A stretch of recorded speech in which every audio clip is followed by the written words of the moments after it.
Good morning. Welcome to session 2, meditation 102. Let us start off with the setting our intention with the prayer known as the four immeasurables. I did not do it till midway last week, so it's a good way just to begin the class. So, may all beings have happiness and the causes of happiness. May all beings be free from suffering and the causes of suffering. May all beings not be separated from the happiness that has never known suffering. May they rest in equanimity, free from attachment, anger, and aversion. And if you see on the screen this prayer, each line corresponds to a different quality, right? So the first line, may all beings have happiness and the causes of happiness, inspires or cultivates the quality of love.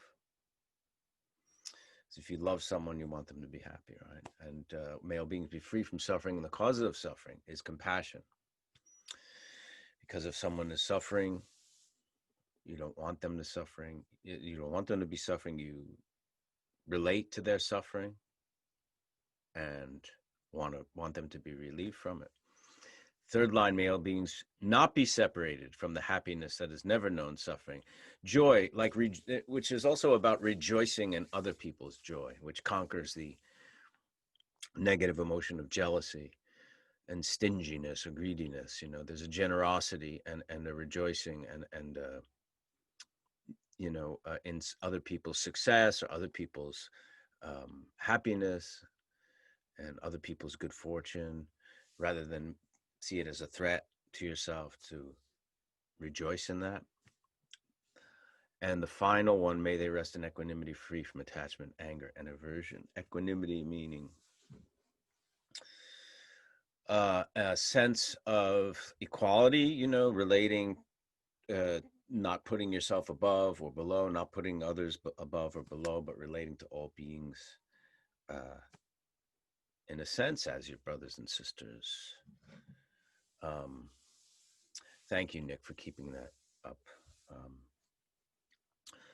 But let us sit in silence. Actually, instead of silence, why don't we just go right into a meditation? That's even better. And I will guide you through working through the thoughts as we start this meditation. Let's do 10 minutes. 11 minutes. I like odd numbers. Starting now. Breath. The breath is our anchor.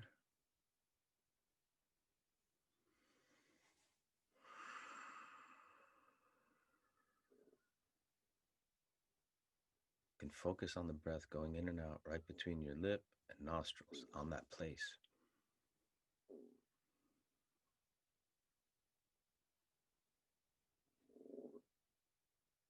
As we know, what will happen is you're going to start to think, because that's what the mind does.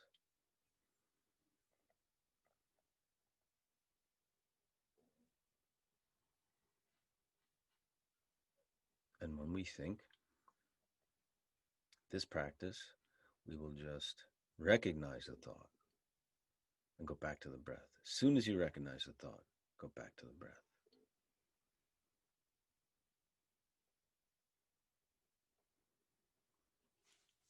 And the imagery we use to help us relate and work with the thought is the image of the mind as a clear, blue, stainless, unstained, clear, luminous, with limitless potentiality, open, vast sky.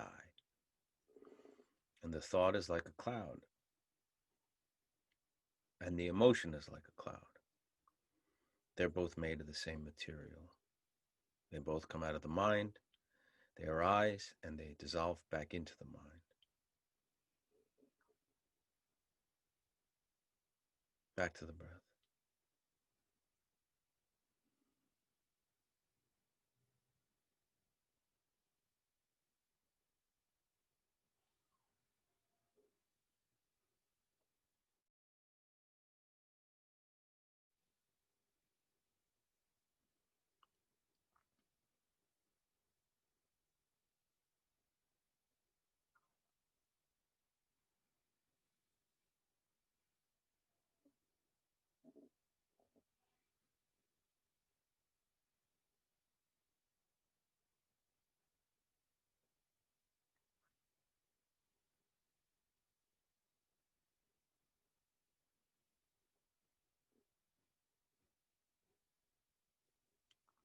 You may hear noises inside your play apartment or house or outside, and they feel distracting. Treat them like a thought.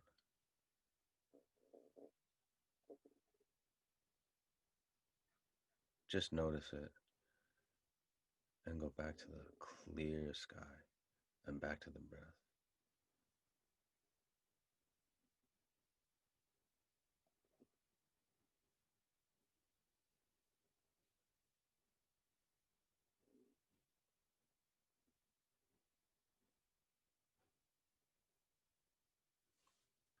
If you feel uncomfortable, joints or parts of your body getting too stiff, you can shift lightly.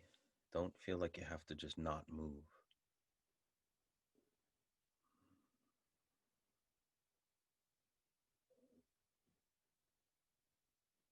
And try to relate to the calm and peace that comes when you use the breath as an anchor, when you're not chasing the thoughts, following the thoughts, being controlled by them, possessed by them. Connect to the peace that comes with letting the thought be, letting it go, knowing that it dissipates back to the mind.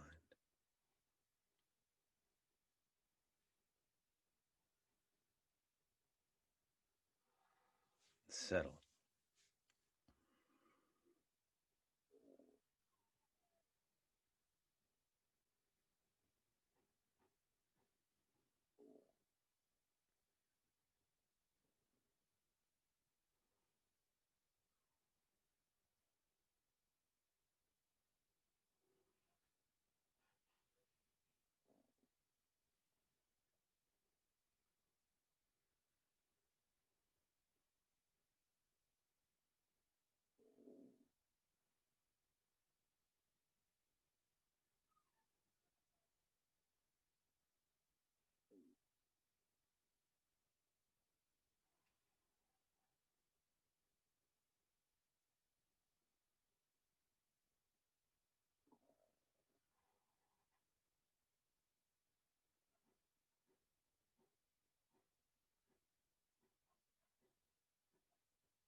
Breath is the anchor, back to the breath. Notice it. Put your attention on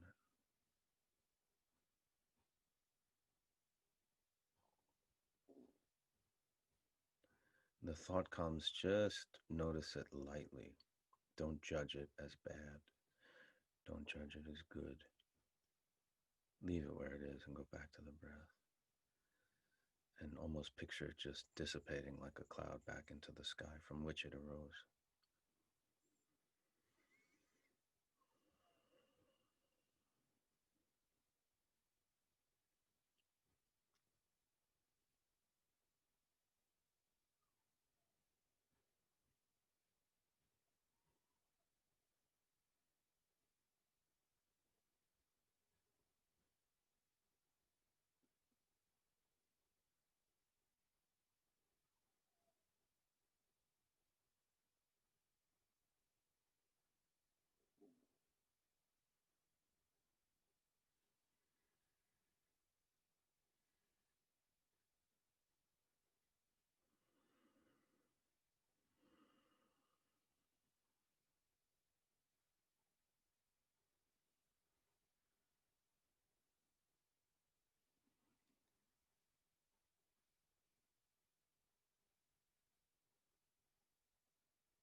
Back to the breath.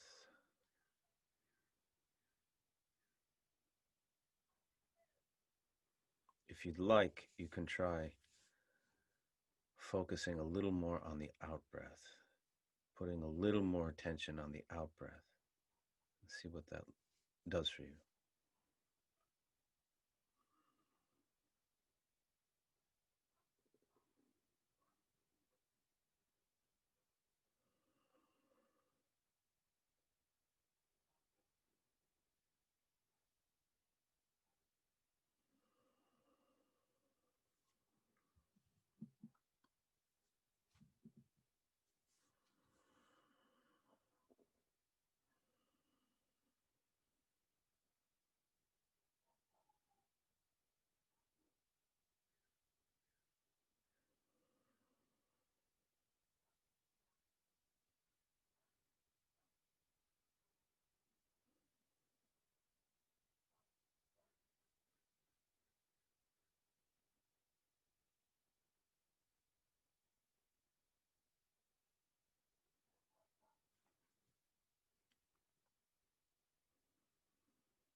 You've probably noticed, because you've been doing this a while, how thoughts are like chains.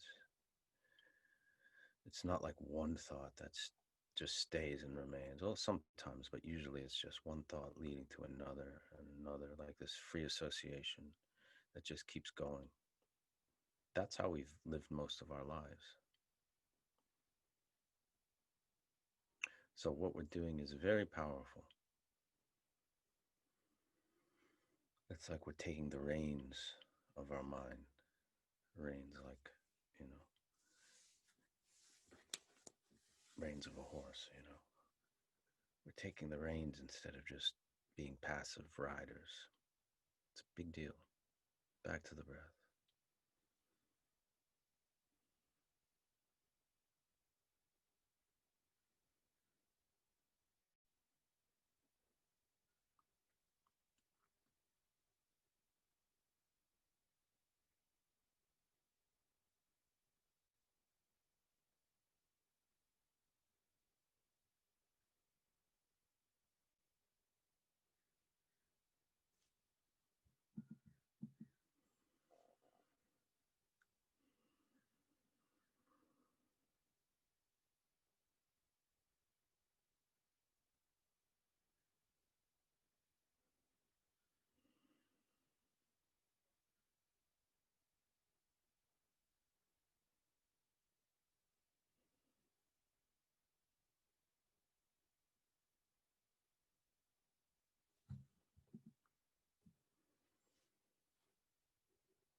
Fantastic. Take a 1-minute break. Get up from where you are if you can. Go to the bathroom, wash your face, take a sip of water or something, but keep this mindful awareness going. Okay? Keep this mindful awareness. Thoughts come in, use the same practice. Go back to the breath. Let's see if you can do that. 1 minute.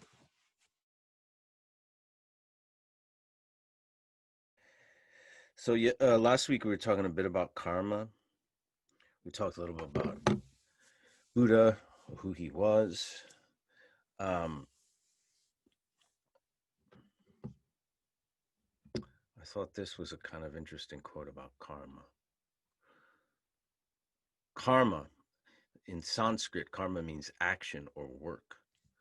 Karma drives samsara, the endless cycle of suffering and rebirth for each being. Good, skillful deeds and bad, unskillful deeds produce seeds in the unconscious receptacle that mature later, either in this life or in a subsequent rebirth. The existence of karma is a core belief in Buddhism. It implies neither fatalism, fate, nor that everything that happens to a person is caused by karma. A central aspect of Buddhist theory of karma is that intent matters and is essential to bring about a consequence or fruit or result. However, good or bad karma accumulates even if there is no physical action, and just having ill or good thoughts create karmic seeds. Thus, actions of body, speech, or mind all lead to karmic seeds. In the Buddhist tradition, life aspects affected by the law of karma in past and current births of a being include the form of rebirth. So you could be a human, you could be an animal, insect, things like that. The realm of rebirth, where you're going to be reborn, the social class, character, major circumstances of a lifetime. It operates like the laws of physics without external intervention on every being.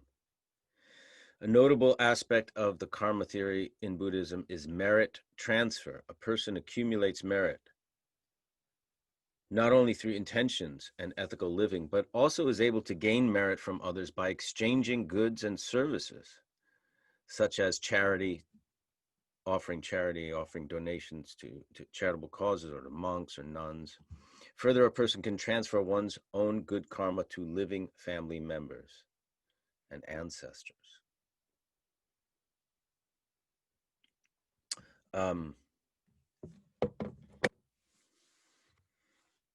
So my teacher, Garchen Rinpoche, I told him before I did this class at all, the 101, I asked for permission if he thought that this was a good idea, that people were asking for meditation instructions online. And he said, he thought it was. And then when there was requests for Dharma teachings, because 101 was really not so much about Buddhism, pretty much not at all, really,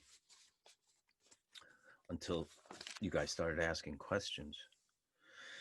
And he said, what's really important, and then I asked him, they want to learn some Dharma. And he said, well, what's really important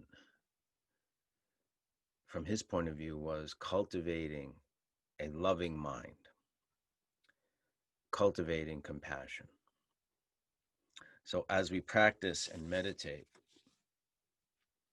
cultivating compassion and love is central and should not be a separate from meditating. That's why we set intention. That's why we dedicate.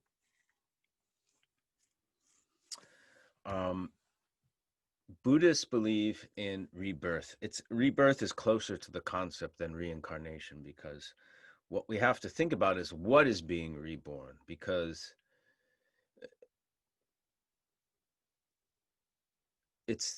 we look at ourselves as a very solid, both physically, mentally, and spiritually being. What is being reborn is where people, I think, get caught up in terms of rebirth, because it's not Michael is a name that my parents gave me, right? Whoever Michael was when he was born was one thing. Whoever he is now is another thing, based on what you've learned, where you grew up, experiences that happened, what you were taught by your parents, what you were taught in school, what you learned being out in the world, what you learned from raising kids. And all these things happened during the course of your life. You weren't born with it. So your conceptions, your perceptions, all these things were added and constructed this sense of self that we have today, right? But there was something there when you were born. It's just not what we are today. So the sense of self is what we have to work on, and how we perceive the sense of self, because I look at it more like this energetic field that is never was created, never will be destroyed. It's consciousness. It's like a stream that goes. So that analogy where there's one place in the river, right? If you stand there, the river goes by you and the river flows.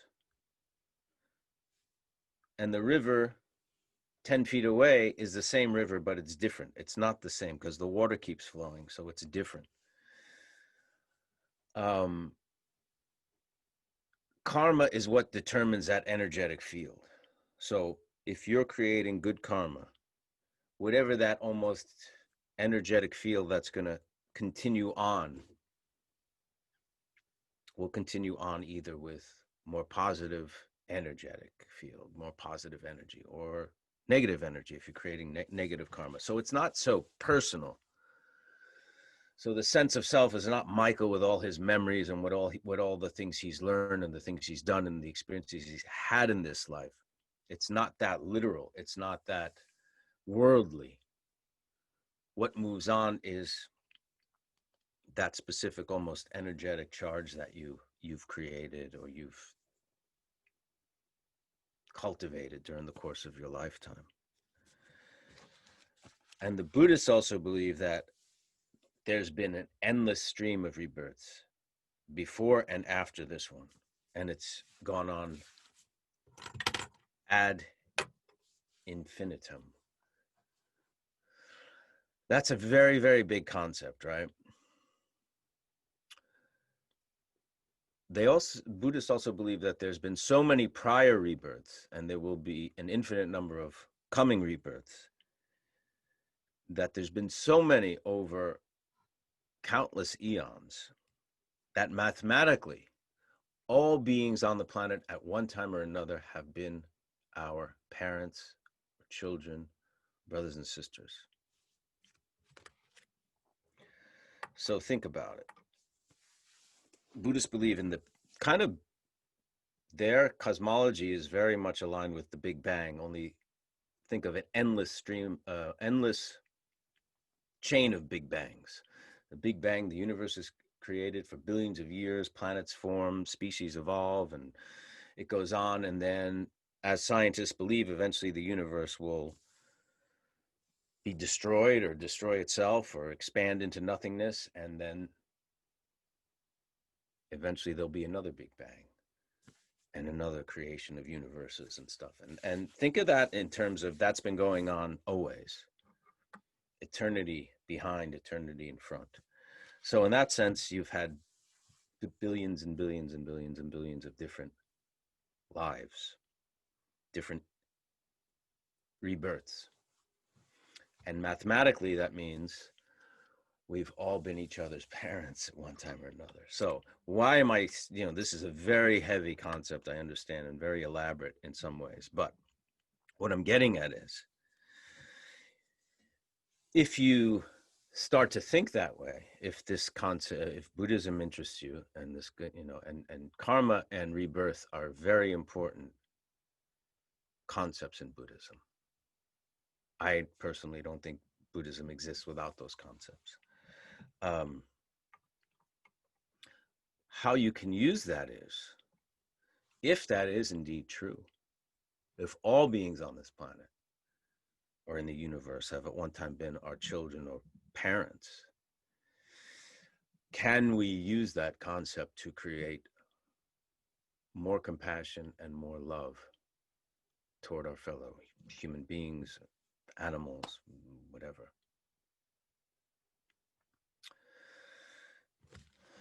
So when we say the four measurables, may all beings have happiness and the causes of happiness, you're not just thinking about these abstract beings. You're thinking about beings that at one time have, cared for you, or you have cared for, or you have loved, or been loved by. Big, big concept, because there are many beings on the planet that we have a lot of anger towards, that we have a lot of hatred towards, that we feel are evil, that are doing horrible things in the world. And that's all true. That also does not mean you should excuse, allow, not speak out against, not defend against injustice and evil and all those things. It does not mean that. It's kind of going above that. It's going above what anyone's doing on a physical plane and trying to see a much bigger view, a much more expansive view of humanity or of the world, a much more expansive view of all beings on the planet.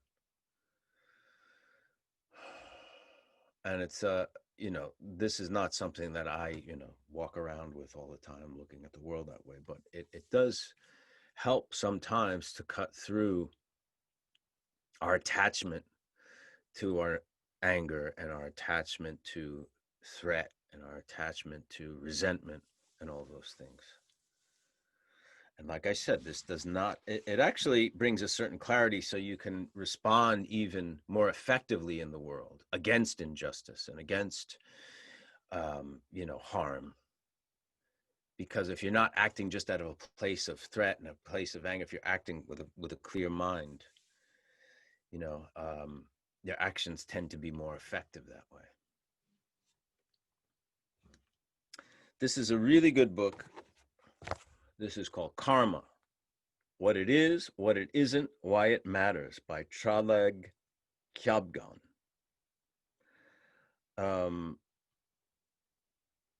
It's really a very clear, it's not, it's a very clear explanation of what karma is. And it talks about the origin and, when karma first started appearing, even before Buddhism, and then talks about karma in terms of a Buddhist point of view. And if you're interested in this, Traleg Kyabgon, who is no longer with us, but wrote this book, and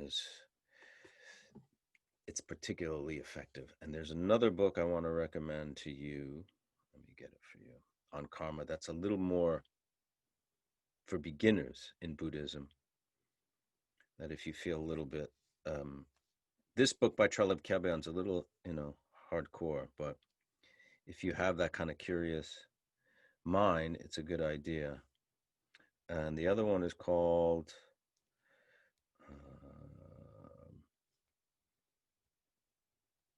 Good Karma: How to Create the Causes of Happiness and Avoid the Causes of Suffering, by Tibetan Chodron. I don't think you're going to be able to see it. It's on my, Nick, if you could, it's called Good Karma, and it's THUBTEN CHODRON.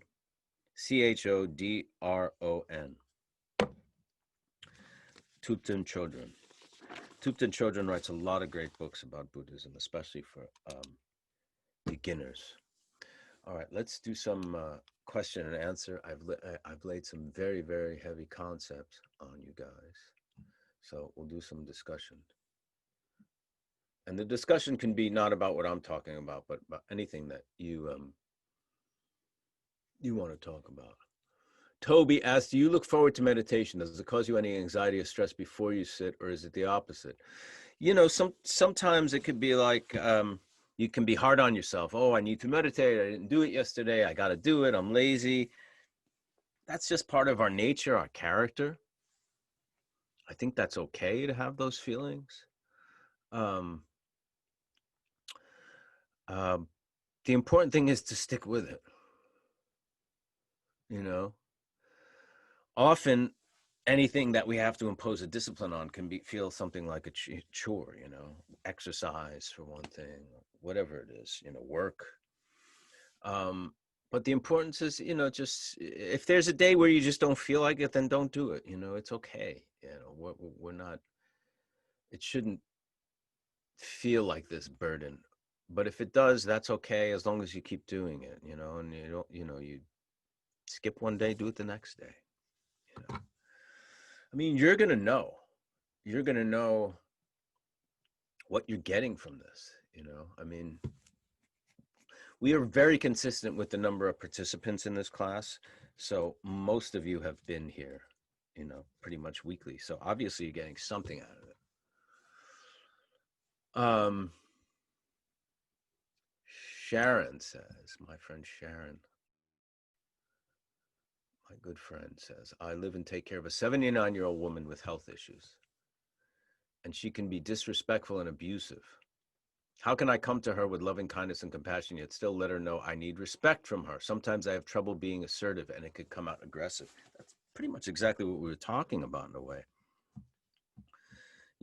Being compassionate does not mean being a doormat. It's actually quite the opposite. It's actually demanding honesty of yourself and from others and confronting people. But it's doing it in a way where we try to take that heavy charge of emotion out of it.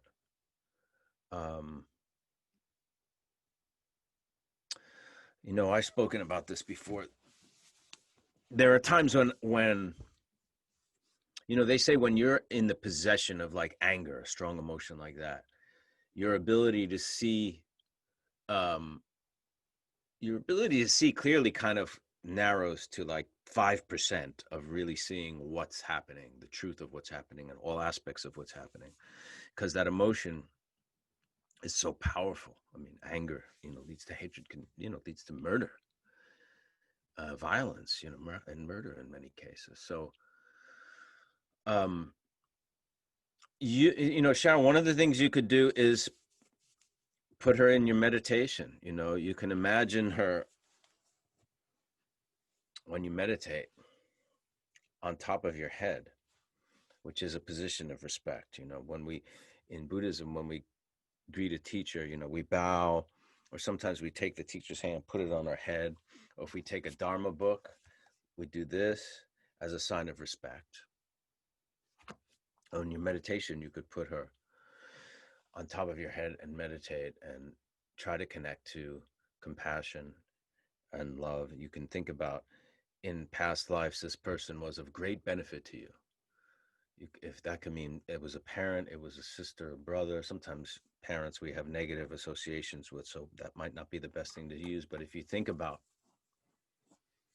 someone who has been of great benefit to you, that she was the equivalent of that in a prior life. And that seems very abstract, but that kind of practice,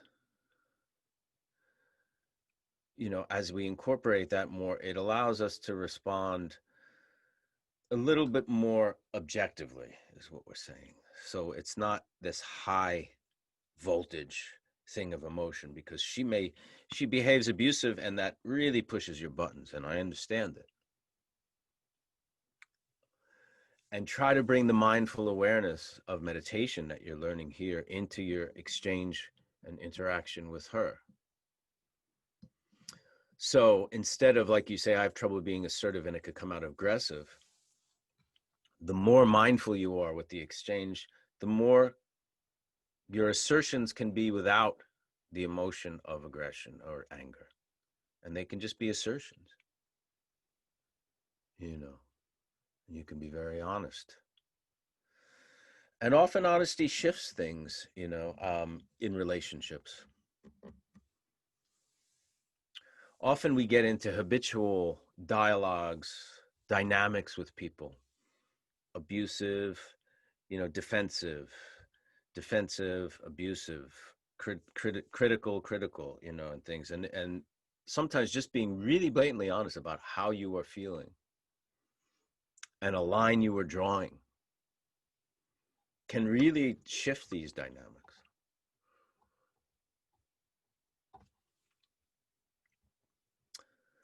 Tyler says, if one does a selfless or helpful act but has negative thoughts while doing so, what kind of karma would that produce? Well, that's a really good question. It's really impossible for me to say. And it's a little bit unspecific, like how negative are the thoughts, or why are the thoughts negative? If you are doing something that helps someone, that's definitely creating good karma. So say somebody's hungry on the street and you feel compassion for them and you give them all the money that's in your pocket. And you kind of feel like you wish you didn't have to give them all the money in your pocket.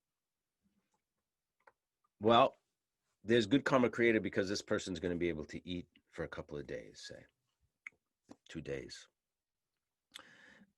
And that's the paramita, the spiritual quality, generosity and love, really, because you're allowing this person, you're giving this person, helping this person stay alive, nourish themselves. Your emotion of stinginess, greed, which is a self-clinging attitude, is something obviously that you're dealing with anyway, right? Because that quality is probably with you, and it's probably not just arising in this situation, but arises in lots of situations. But I think doing the charitable good karmic act will help neutralize and diminish those negative qualities. what would be, you know, not creating good karma is knowing this person needs money, knowing you can give them money, but you're going to feel resentful if you do give them money, not doing it at all.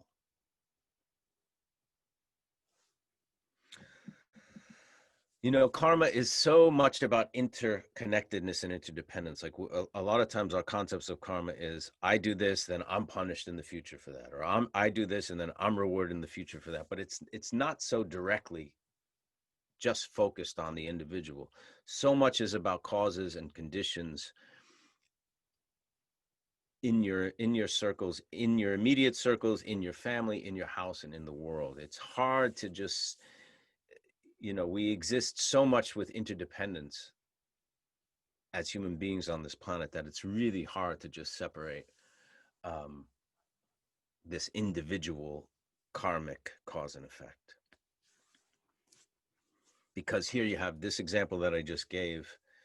Here you have a person. Now you don't know what this person may, through the meal he has, he nourishes himself to the point where he gets a job, or he does a good act for someone else and saves the life of someone who invents the cure for cancer. We have no idea. That's the thing. We have no idea how our actions reverberate. We think we do. We think by doing this, that's going to have this result, but we're so interconnected that,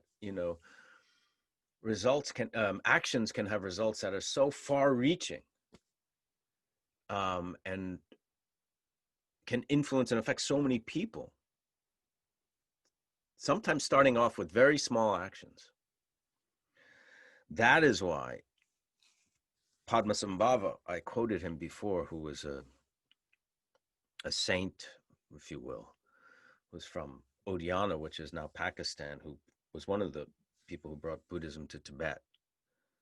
But he said, my view is as vast as the sky, and my actions are as fine as a grain of sand. So taking in the view of complete interdependence and limitless connection, non-duality, that we don't exist separately from everyone in the world, everything in the world, really.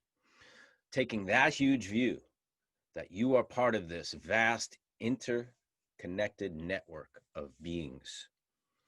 That's the view, yet every action you are very, very specific about and very mindful about and very aware of, trying to create positive karma with every action. That's what he was talking about with that quote. In a way, that's how you should look at karma. That's a very big demand, obviously, but that's the goal, really.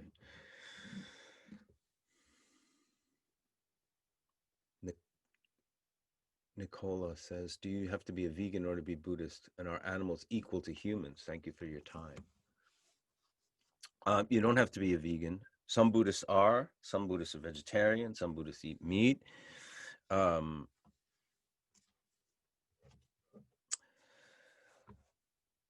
animals equal to humans? Well, that's a good question. Humans have the advantage of being able to learn the Dharma. They have the advantage to be able to meditate and to deal with their thoughts, whereas animals don't. If you look at animals, especially on this, in our world and how we treat them, some are very fortunate, like some people have dogs and cats and love them as if they're, children, right? As if they're family members. But animals are usually completely, unless they're in the wild, right? A lot of animals are under the control of humans. They don't have the ability to, they don't have the freedom to study the Dharma. So they're just victims of their own karma. They have no escape from that, really. So it's better, in the Buddhist point of view, to be born in a human form is very fortunate because you are able to learn and practice the Dharma, whereas animals don't have that benefit. And Buddhist perspective, it's actually very difficult to get a human rebirth. You have to create a certain amount of good karma in the current existence in order to be reborn as a human. There are many more animals and insects than there are humans on the planet. So finding a human rebirth is actually not that easy and takes some doing and work, which is another reason why it is important to practice and create good karma. Peter Water says, so is it more like love the sinner, not the sin? Yeah. Yeah, of course. Of course you don't love the sin. Of course you don't condone the sin. You don't, and you often very much, very often have to confront the sin. I think a lot, and when you're talking about action and karma in the world, what you really have to look at are your intentions. This is going back to that question that was asked if one does a selfless or helpful act but has negative thoughts. You may have negative thoughts, but your intention really was to help that person, right? If you're giving money to somebody, a lot is about intention, especially when you're dealing with people who you think are cruel, or you think are listen, we if you live in America, at least my example, it was such divisive times right now. Even under the same roof, people have different politics and hate each other, because of politics. If you express certain political views, you want this person, not that person, you're against this candidate or not. People could really express a lot of hatred, a lot of anger towards each other about these things. And it's important, to stand by your beliefs, vote, those things, be a citizen and understand that there's, you want to have some kind of participation in this and a voice in this, if you're lucky to have one and live in a country where that is permitted. But in our interaction, say with friends or families or colleagues or anything, it's good to examine your intentions when you're having these discussions or expressing these views. Is your intention to express your opinion? Is your intention to create an argument? Is it your intention to, shut that person up or make that person feel bad? Hopefully, the practice of meditation gives us that gap in our thinking to allow us to examine our intentions a little more closely. Gemma says, do you feel in a sense we create our own karma? Yes, we create our own future karma. So if you want to look at what your past karma is, look at where you are today. Look at what your life is today, the positive things, the negative things, who you are, what your emotions like, what your thoughts are like. All this is based on your past karma. That's how you've gotten here. And the future is based on the karma you create from now, in this moment, going forward.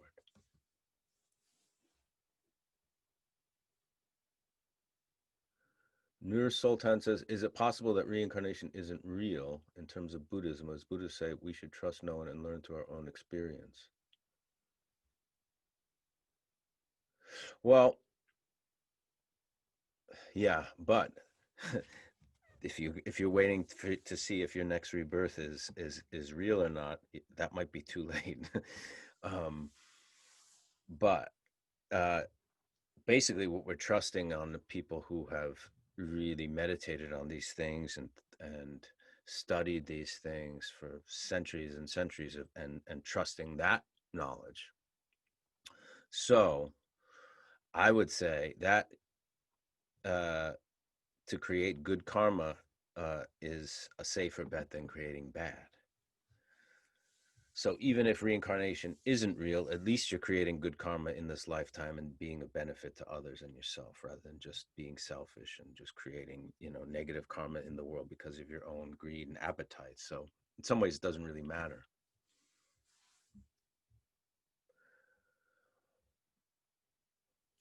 Would karmic theory also say that we must carry the burden or responsibility of the mistakes our predecessors make?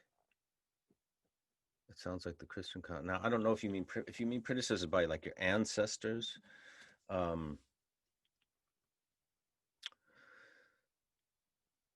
Yes and no. You know, it's more like the causes and conditions. Sure, if you're born to certain parents, you're going to carry the conditions and causes of the life that they've offered you, where you're living, what kind of house, and all those things like that. But no, the idea that like if your father committed a sin, you're going to carry that sin. No, that's not karma. Not at all.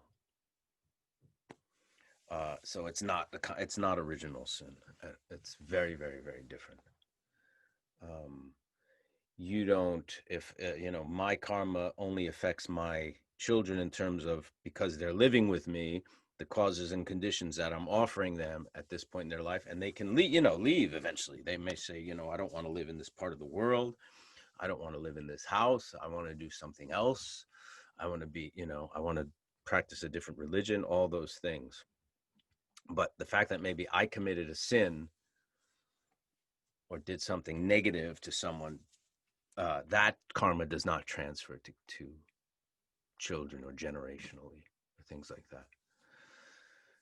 Nor does it mean, so if you're born, like in India, they have the caste system. And because you're of a certain high caste or whatever, it doesn't mean just, that caste system creates good karma and that the person born to you is inheriting that good karma. No, they're just inheriting the situation that they're in. It's they haven't. The caste system is not the thing that gives karma or good karma or takes it away. It's the actions that you've done in previous lifetimes. Dino says, does it take a lot of good karma to manifest as a human? Yes, it does. Because I can think of many tranquil animals that produce more positive aspects to the world than some humans. That's true. And some animals will get human birth in the next life. Because like I said, in the human form, you're able to study the Dharma, become enlightened. You can be of incredible benefit to other beings.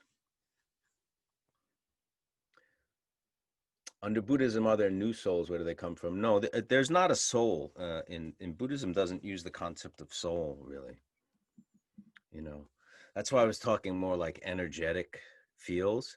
We're talking about consciousness that that is what is eternal. That was never created, will never be destroyed. And mind, but what is mind? We're not talking about the brain. We're talking about that big, limitless potentiality, clarity, that kind of quality. And it's that's the link to all the lifetimes that we go through and that we've been through.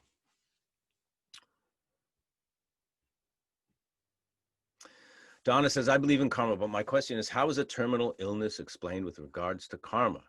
Does someone get cancer because of karma? This might be a silly question, but it is the question that is discussion.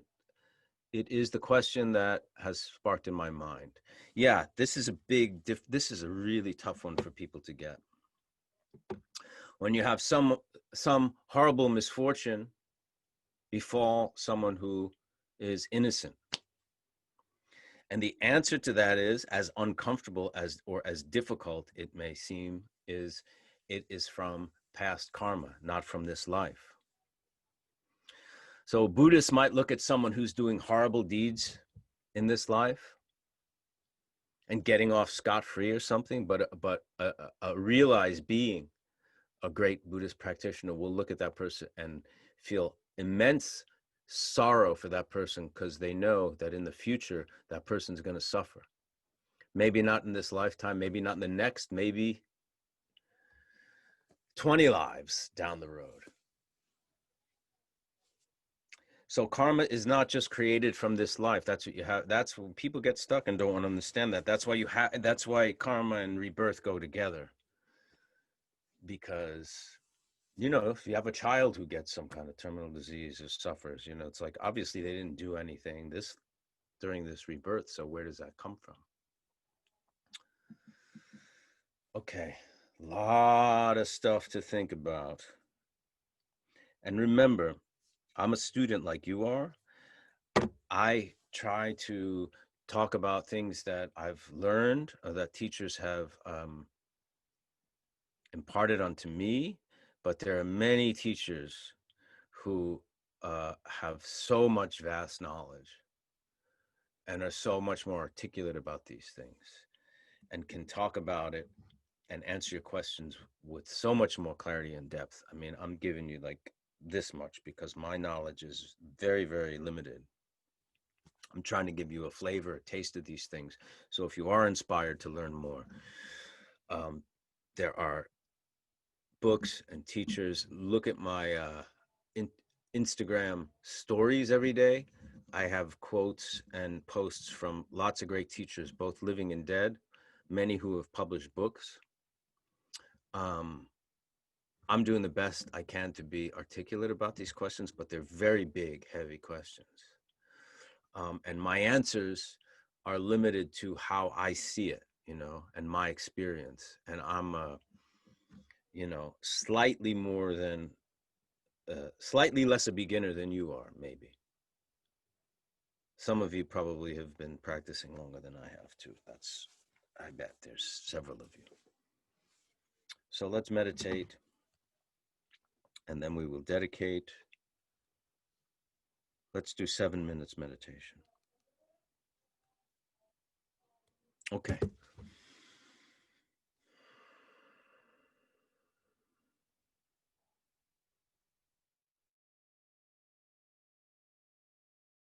There. Thank you very much. What I wanted to say was the book I mentioned, Good Karma by Thubten Chodron, Thubten Chodron. She also wrote a good book called, there's a picture of it, Buddhism for Beginners. And a lot of her stuff is very